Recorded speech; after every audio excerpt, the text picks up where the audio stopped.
জাহান্নামের আগুনের ভয়ে পাথর পর্যন্ত কান্নার আওয়াজ, পাথর পর্যন্ত কান্না করে। ثم قست قلوبكم من بعد ذلك فهي كالحجارة أو أشد قسوة وإن من الحجارة لما يتشقق فيخرج منه الماء وإن منها لما يهبط من خشية الله وما الله بغافل عما تعملون। আল্লাহ বলেন, হে মানুষ, তোর দিল কি এত পাথরের মতো কি শক্ত হয়ে গেছে? পাথরের থেকেও কি বেশি শক্ত হয়ে গেছে? জাহান্নামের আযাবের ভয় পাথরগুলো কান্না করে। হে মানুষ, তোর কেন কান্না নাই? পাথরের দিকে তাকায় দেখো, অনেক জায়গায় পাথর ঝর্ণা প্রবাহিত হয়ে যায়, কান্না করে। কান্নার করার কারণে অনেক পাথরগুলো ছটফট করে। অনেক পাথর এক জায়গা থেকে অপর জায়গায় চলে যায়, পাথরগুলো ফেটে ফেটে ওখান থেকে ঝর্ণা প্রবাহিত হয়ে যায়। আজ আমরা মানুষ, আমাদের দিল পাথরের থেকেও বড় শক্ত। কান্না আজ আমাদের নাই। জাহান্নামের আযাব কেউ সহ্য করতে পারবা না, আমিও পারবা না, আমিও পারবো না, আপনারাও পারবেন না, কারো শক্তি নেই।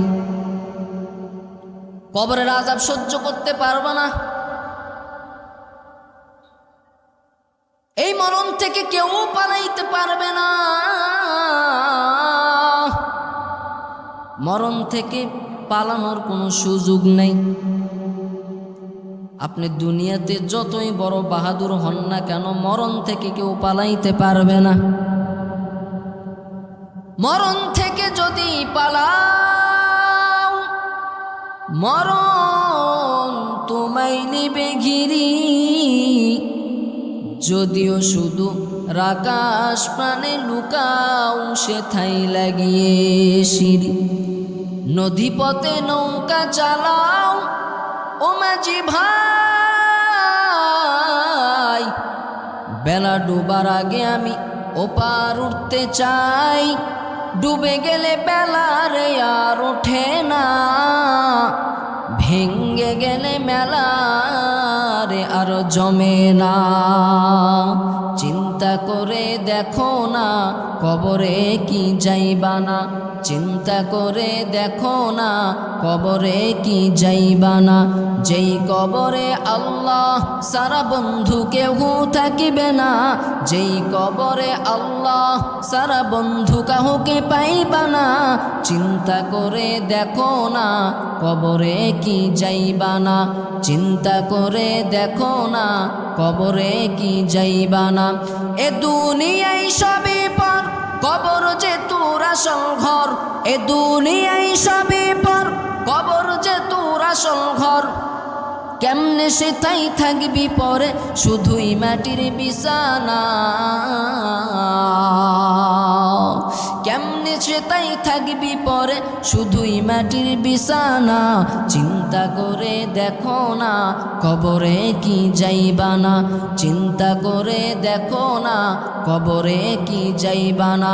হালাল হারাম না মানিয়া কোথায় চলছো কি করিয়া। হালাল হারাম না মানিয়া কোথায় চলছো কি করিয়া। আজরাইল আসবে যখন, রেহাই কিন্তু পাবা না। আজরাইল আসবে যখন, সার কিন্তু পাবা না। চিন্তা করে দেখো না, কবরে কি যাইবা না। চিন্তা করে দেখো না, কবরে কি যাইবা না। অবশেষের ঠিকানা শুধুই মাটির বিছানা। মৌতু কাসিন কুল্লু নাফসিন শারবুদ, কবর বাইতিন কুল্লু নাফসিন দাখিলু।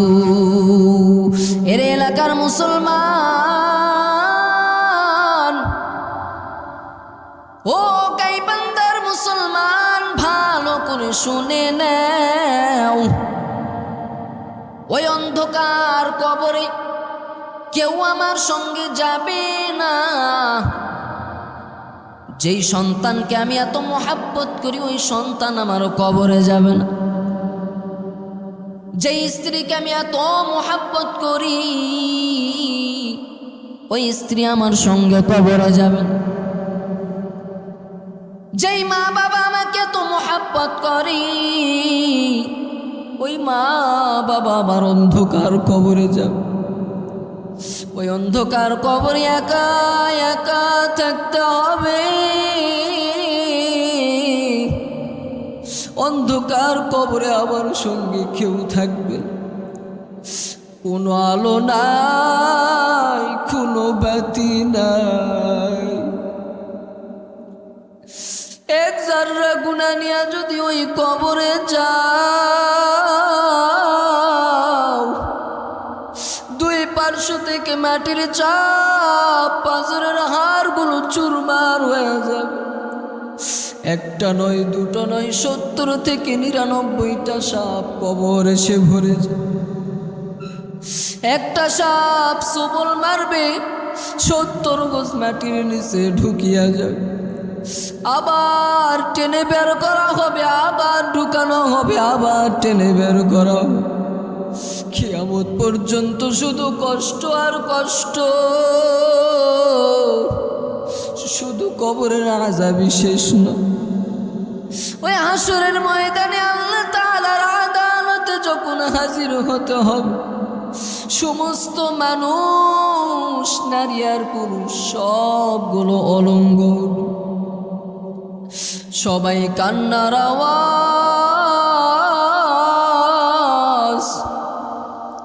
সূর্য চলে আসবে মাথার উপর।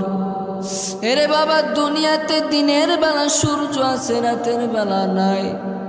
তারপর এত ঘাম সহ্য করা যায় না। বিদ্যুতের ফ্যান চলে, তারপরও সহ্য করা যায় না।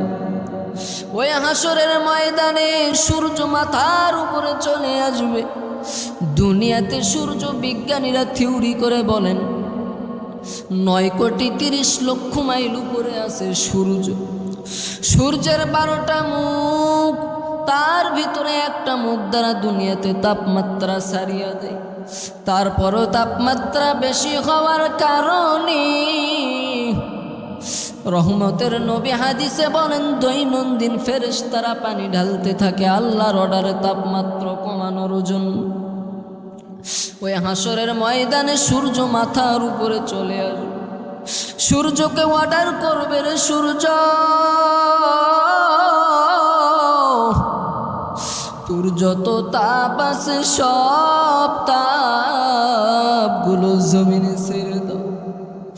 সূর্যের তাপে পুরা জমিনটা হয়ে যাবে তামা। মানুষগুলো কান্নার আওয়াজ। এর এলাকার মুসলমান, ও গাইবান্ধার মুসলমান বাবারা, ওই হাসরের ময়দানে কি পরিমাণ আমাদের কষ্ট। ওইদিকে আমার আল্লাহ রাগান্বিত মেজাজ নিয়ে আওয়াজ দিবেন, ওয়ামতাজুল ইয়াউমা আইয়ুহাল মুজরিমুন, হে গুনাহগারের দল, আজকে তোমরা নেককারদের থেকে আলাদা হয়ে যাও। দুনিয়াতে গুনাহ করেছো, আবার গিয়া নেককারদের ময়দানে বসেছো। আমি আল্লাহ তোমাদেরকে বাধা দিই। দুনিয়ার কোনো মানুষও তোমাদেরকে বাধা দেওয়ার জন্য যায় নাই। আজ আমি আল্লাহ তোমাদেরকে বাধা দিতেছি, তোমরা জলদি করিয়া নেককারদের থেকে আলাদা হয়ে যাও। গুনাহগারেরা ভয়ে আলাদা হতে চাইবে না।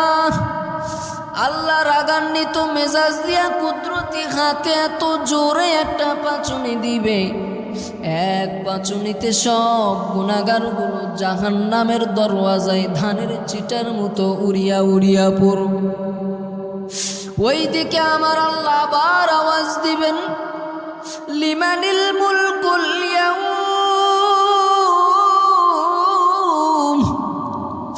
আজকের দিনের রাজত্ব কার? কেউ কথা বলার সাহস পাবেন না। আল্লাহ নিজেই জবাব দিয়া বলবেন লিল্লাহিল ওয়াহিদিল কাহ্হার। আজকের দিনের রাজত্ব মহারাগে রাগান্বিত আমি আল্লাহ। আল্লাহ তাআলা ফেরেশতাদের অর্ডার করবেন, এ ফেরেশতার দল, জলদি করিয়া এই গুনাহগারদের বুকের ভিতরে ছিদ্র করিয়া বাম হাতটা পিছনের দিকে ফিরাইয়া দাও। আজ আমি আল্লাহ তাদেরকে বাম হাতে পিছনের দিকে আমলনামাটা হাতে দিব। আল্লাহ তাআলার অর্ডার পাইয়া ফেরেশতারা ওই গুনাহগারদের বুকের ভিতরে ছিদ্র করিয়া বাম হাতটা পিছনের দিকে ফিরাইয়া দিবে। আল্লাহ তাআলা আমলনামাটা হাতে দিয়া বলবেন ইকরা কিতাবাকা কাফা বিনাফসিকাল ইয়াউমা আলাইকা হাসিবা। হে গুনাহগারের দল, দেখ কোথায় কি অন্যায় করেছো, দেখ পড়িয়া দেখ তোর আমলনামা, তোর হিসাবের জন্য তুই যথেষ্ট, অন্য কারো প্রয়োজন নেই। ফেরেশতারা আল্লাহকে বলবেন ও দয়ার মালিক, এই গুনাহগারদের হাত পেছনে চেহারা সামনে কেমনে পড়বে, পড়ার তো কোনো সুযোগ নেই। আল্লাহ তাআলা অর্ডার করবেন এ ফেরেশতা যাও, এই গুনাহগারদের ঘাড় মটকে পিছনের দিকে ফিরাইয়া দাও। আজ আমি আল্লাহ এদেরকে এমন কষ্ট আর শাস্তি দিব, দুনিয়াতে আমি আল্লাহ এতবার সতর্ক করেছি, আমি আল্লাহর হুকুম একবারের জন্য মানে নাই। দুনিয়াতে উলামায়ে কেরাম কত বয়ান করেছেন, কোরআন হাদিসের আলোচনা শুনাইছেন, এত পরিমাণ আমি আল্লাহর আযাবের ভয় দেখাইছেন, তারপরই নাফরমান বান্দা একবারের জন্য ওই আল্লাহ আমি আল্লাহর আযাবের ভয় অন্তরে ঢুকাই নাই। আজ আমি আল্লাহ আর কোনো ছাড় দিব না। আজ আমি আল্লাহ কড়াই গন্ডা হিসাব আজকে আমি নিব। এর এলাকার মুসলমান সময় থাকতে তওবা করে নেন, আল্লাহর কাছে চোখের পানি ছেড়ে কান্না করেন আর বলেন আল্লাহ দুনিয়াতে এমন কোনো গুনাহ নাই আমরা করতেছি না রে আল্লাহ। আয় আল্লাহ আপনার 5 ওয়াক্ত নামাজ আমরা পড়ি না, আপনার নবীর সুন্নত আমরা মানতে পারতেছি। আয় আল্লাহ গুনাহের ভিতরে লিপ্ত, আয় আল্লাহ এমন গুনাহ, এমন গুনাহ, আয় আল্লাহ নিজে নিজে কল্পনা করে দেখেন কি পরিমাণ কে কত গুনাহ করেছেন। আল্লাহ আপনার বান্দাদেরকে আপনি মাফ করে দেন আল্লাহ। এর এলাকার মুসলমান আমাদের ঈমানকে পরিপূর্ণ করতে হবে, আল্লাহর বিচারের ভয় অন্তরে ঢুকান। কি পরিমাণ আল্লাহর আযাবের ভয় সাহাবায়ে কেরামরা করেছে, হযরত খাব্বাবের জীবনী পড়িয়া দেখে হযরত খাব্বাব কি পরিমাণ ইসলামের জন্য কষ্ট করেছে। হযরত উমর নতুন ইসলাম গ্রহণ করেছেন, হযরত খাব্বাব নতুন ইসলাম গ্রহণ করেছে। হযরত উমর খাব্বাবরে ডাক দিয়া বললেন, হে খাব্বাব তুমিও নতুন মুসলমান, আমিও বড় নতুন মুসলমান রে খাব্বাব। এরে খাব্বাব তুমি ইসলামের জন্য কি পরিমাণ কষ্ট করেছো? খাব্বাব বলেন, ও খলিফাতুল মুসলিমিন আপনি কি কষ্ট করেছেন বলেন না। আমি কোনো কষ্ট করি নাই, তুমি কি কষ্ট করেছো বলো। খাব্বাব চোখের পানি ছেড়ে কান্না করে করে বলে, ও খলিফাতুল মুসলিমিন, তাকে দেখেন। আমার জিব্বার ভিতরে বের করে দেখাইলেন হযরত ওমর। খাব্বাবের জিব্বার ভিতরে তাকে দেখে জিব্বার ভিতরে গোশত নেই, টিউমারের মতো দেখা যায়। হযরত ওমর ডাক দিয়া বললেন, রে খাব্বাব, কতদিন ধরে তোমার জিব্বার ভিতরে টিউমার হয়েছে? খাব্বাব বলেন, ও খলিফাতুল মুসলিমিন, ওই আল্লাহর কসম আমার জিন্দেগিতে কোনোদিন টিউমার হয়নি। বলো খাব্বাব, পিঠে কেন গোশত নাই এবং জিব্বার ভিতরে কেন টিউমারের মতো দেখা যায়? হযরত খাব্বাব কান্না করে করে বলেন, ও খলিফাতুল মুসলিমিন, আমি নবীর হাতে কালিমা পড়ে ঈমান আনার কারণে আমার বংশের বেদিন বেঈমানেরা আমার হাতে পায়ে রশি লাগাইয়া ওই পাহাড়ি অঞ্চলের কিনারায় গিয়া পাহাড়ি গাছের তাজা কাটাগুলো বের করে আমার জিব্বার ভিতরে ঢুকেছে, আবার বের করেছে, আবার ঢুকেছে, আবার বের করেছে, আবার ঢুকেছে। আর বলেছে, রে খাব্বাব, কালেমা ছেড়ে দিবি কিনা বল। ও খলিফাতুল মুসলিমিন, আমি আল্লাহর কসম এক বিন্দু পরিমাণ আমি ঈমান থেকে পিছপা হইনি। ওই কাটার আগাতে আগাতে আজ আমার জিব্বার ভিতরে টিউমারের মতো গোশত বেড়েছে। হযরত ওমর কান্না করে করে বলেন, ও খলিফাতুল মুসলিমিন, কান্না করে করে বলে, ওরে খাব্বাব, মন বলতেছে আল্লাহর আদালতে আমি ওমরের থেকেও তোমার মর্যাদা অনেক বেশি হয়ে যাচ্ছে। খাব্বাব বলেন, ও খলিফাতুল মুসলিমিন,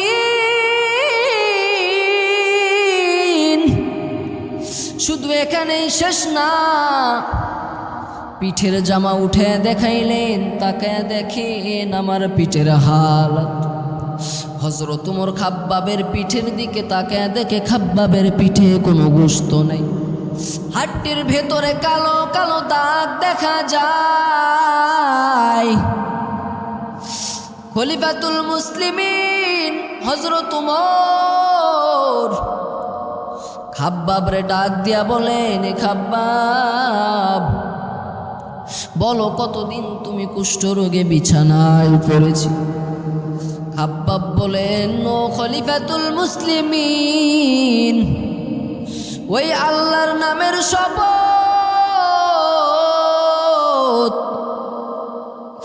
আমি এক বিন্দু পরিমাণ ঈমান থেকে পিছপা হইনি। আমি রহমাতুল লিল আলামিনের হাতে কালেমা পড়ে ঈমান আনার কারণে আমার বংশের দুশ্মনেরা হাতে পায়ে রশি লাগাইয়া জ্বলন্ত আগুনে রান্তা করাইরা সাজায়া আমি খাব্বাবের ওই আগুনের উপরে চিৎভাবে শুয়ায়া বুকের উপরে পাথর চাপা দিয়া বেত্রাঘাত করেছে। আর বলেছে, রে খাব্বাব, বল কালেমা ছেড়ে দিবি কিনা বল। ও খলিফাতুল মুসলিমিন, আমার পিঠের চামড়াগুলো আগুনের আঘাতে পটপট করে পুড়ে যায়। আমি নিজ কানে আওয়াজ পাই। আমি আসমানের দিকে তাকাইয়া বলছি, রে মালিক, আমার বংশের বেদিন বেঈমানের রহমতের নবীর হাতে কালেমা পড়ে ঈমান আনার কারণে আজ আমাকেই কষ্ট দেয় রে আল্লাহ।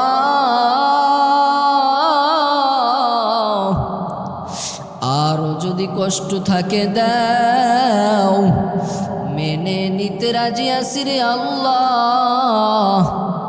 তারপরও চাই ওই হাসরের ময়দানে যেন জাহান্নামের আসামি হয় না যায়। এর গাইবান্দার মুসলমান, ওই জাহান্নামের ভয় অন্তরে ঢুকান, নিজে গুনাহ থেকে বেঁচে থাকেন, তাহলে আমার আল্লাহ আপনাকে জান্নাতুল মাওয়ার মেহমান বানিয়ে দিবেন। ওই গুনাহ থেকে বেঁচে আমরা নিজের কন্ট্রোল করে যদি ফিরে রাখতে পারি, আমরা যদি আজকে তওবা করে নিতে পারি, ও দয়ার মালিক আর গুনাহ করব না, আর আপনার হুকুম অমান্য করব না, 5 ওয়াক্ত নামাজ বাদ দিব না, আপনার নবীর সুন্নত জবাই করব না। খাঁটি তওবার যদি নিয়ত হয়, মুনাফিকি যদি না থাকে রে বাবা, খাঁটি তওবার নিয়ত নিয়া দুটো হাত আমার আল্লাহকে দেখাইয়া দেন। ও দয়ার মালিক, আমাদের হাতগুলো কবুল করে নেন, আমাদের তওবা কবুল করে নেন, আমাদের তওবার উপরে মজবুত হইয়া চলার মতো তৌফিক দান করেন, আমিন।